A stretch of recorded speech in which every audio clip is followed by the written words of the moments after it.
Good morning, everyone. It is January 21st, and it is very, very cold outside, so I hope you are staying warm. First of all, thank you to Beth for providing the images of the two cats that will be our muses for this week's class. Okay, what I would like to do in this week is to tackle the issue of how we actually read the new RDA. The new RDA is very, very different from the old RDA, and the central core, the central spinal core, I would argue, is this phenomenon that we have here of a page that is related to a particular element in RDA, which tells us how to interpret it and how to use it. And I want to walk through the structure of these pages because these pages are essential to understanding RDA and how we work with it. And so I'm going to go through one or two of them, and step by step we'll look at the way in which these pages tell us what we need to know. So the first thing to note in learning the structure of these core RDA description pages is that they are describing three different kinds of elements. They are describing entities, attributes, and relationships. So some of the pages will be describing an entity. You might have another page that's describing an attribute and another that's describing a relationship. The structure is different depending on what you're looking at. So we are going to start by looking at entities. Now, when we have a page that is devoted to an entity, it breaks down into the same categories each time. So if we have whether it's the work or the expression or a nomen or a place or a time span, all of these description pages will follow the same structure. So they start off with definition and scope, where they define what RDA means by the term work or the term person, and to how far these definitions extend. RDA then provides us with a certain amount of information that we need to know before we start actually cataloging. So what do you need to know about the concept of the work before you actually start describing a particular work? It then has a section which defines the bare minimum that you need in order to describe the work. What are the bare minimal elements that you need?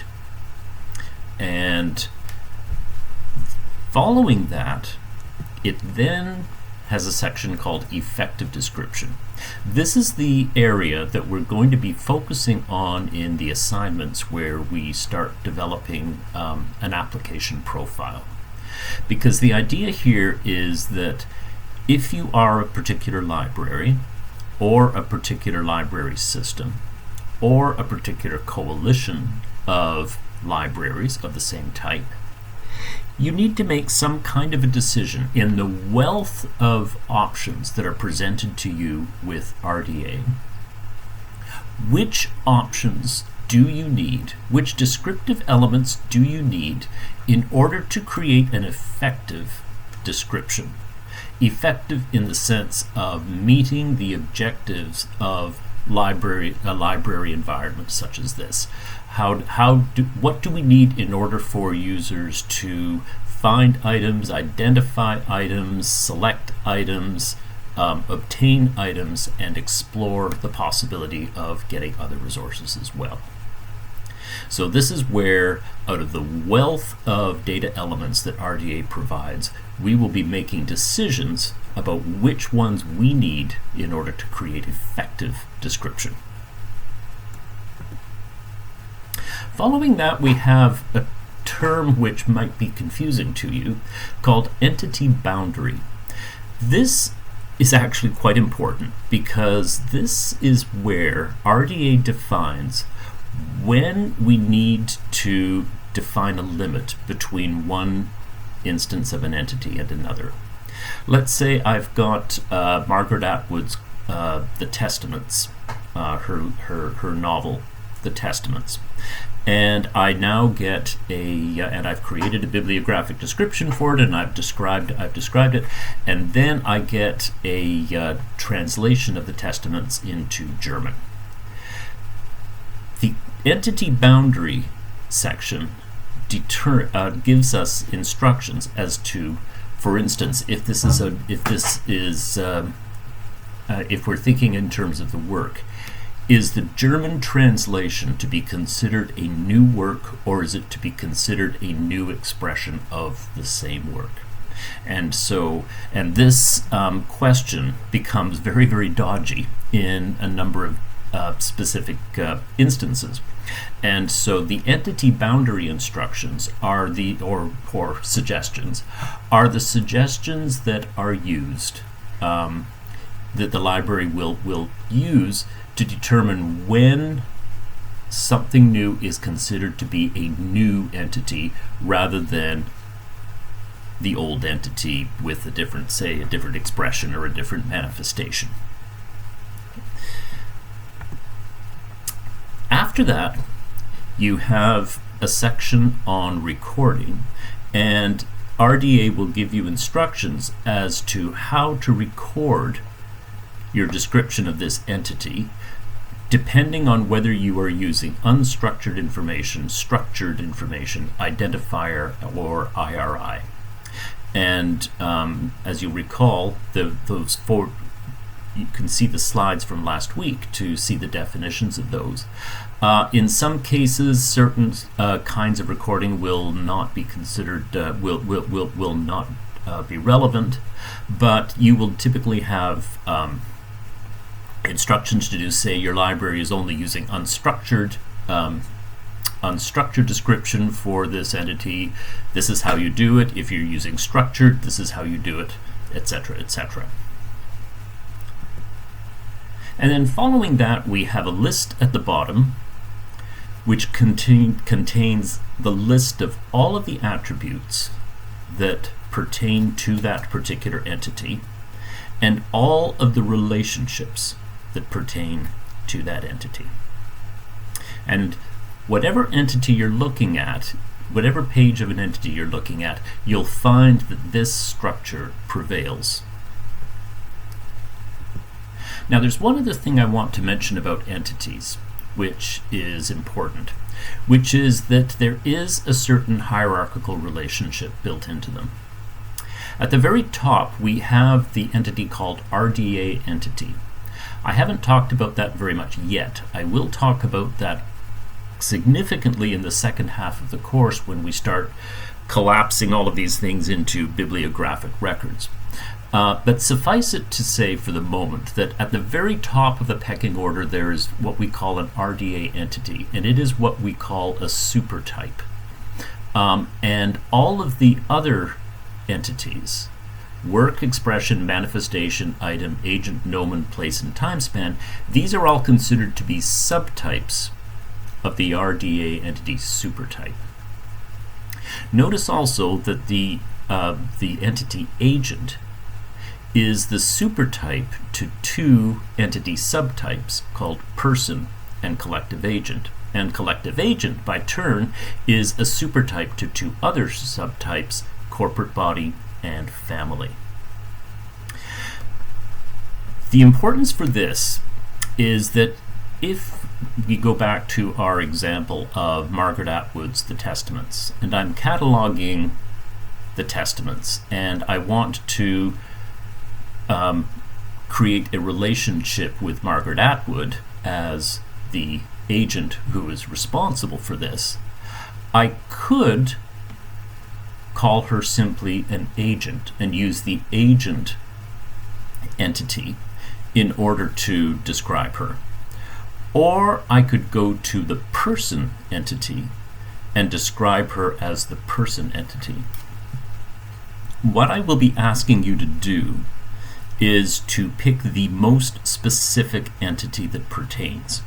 So if you have something written by a personal author, then you would use the person entity.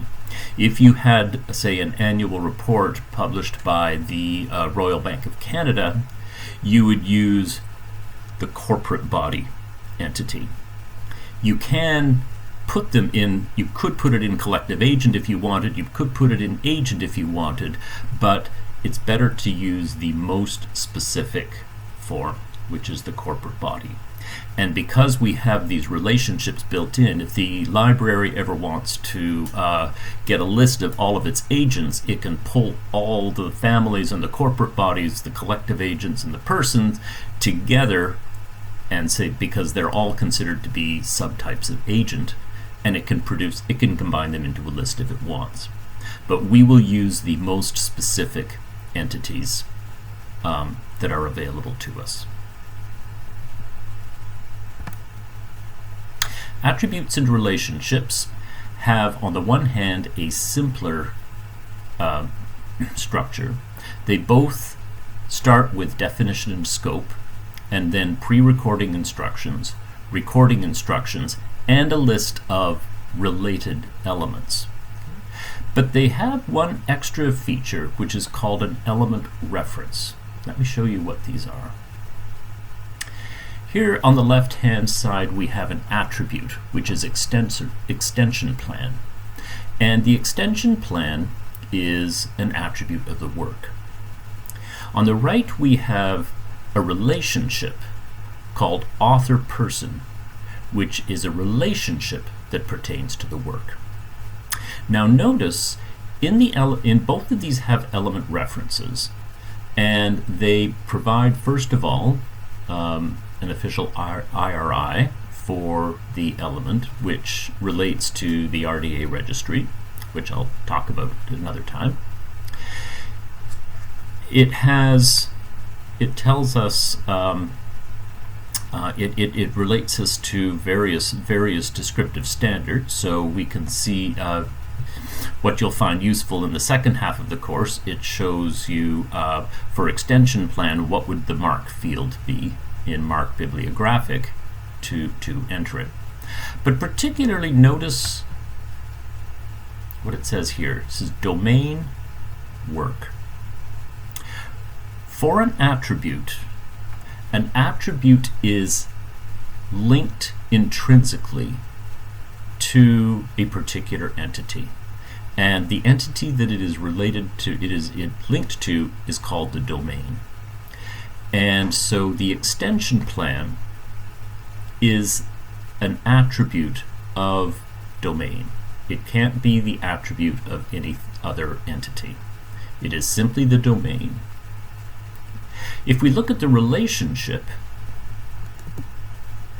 we have a domain and we have a range. The domain is the work and the range is the person. Now the terms domain and range come from database design, and the domain refers to the element that is being described, the entity that is being described. The range determines the collection of data that you can use in order to describe it. So domain is the work, the range is the person. That means that the relationship that we call author-person can only be used to describe the work. It can't be used to describe the entity or a nomen or a time span. It can only be used to describe the work. The range, being person, means that the relationship of author-person can only be drawn from person entities. So if we're drawing a connection between the work and a person, the work can only have the author-person relationship to the entities we have for persons. It can't be a corporate body, it can't be a family. So we have, with attributes and relationships, definitions of where the element originates and where it is allowed to point to. So if you have an attribute, you only have a domain because it isn't pointing to anything, and it's basically saying you can only use extension plan with the work. With a relationship, you have a domain which says that author person can only be used in terms of to describe a work, and the only entities it can point to are those entities that we have labeled as persons. So if you see it in a slightly different, using ER relationships here, we have the attribute with the domain of work. We have entity equals work, entity equals person. We have a relationship which is author person. The domain is work, and the range is person.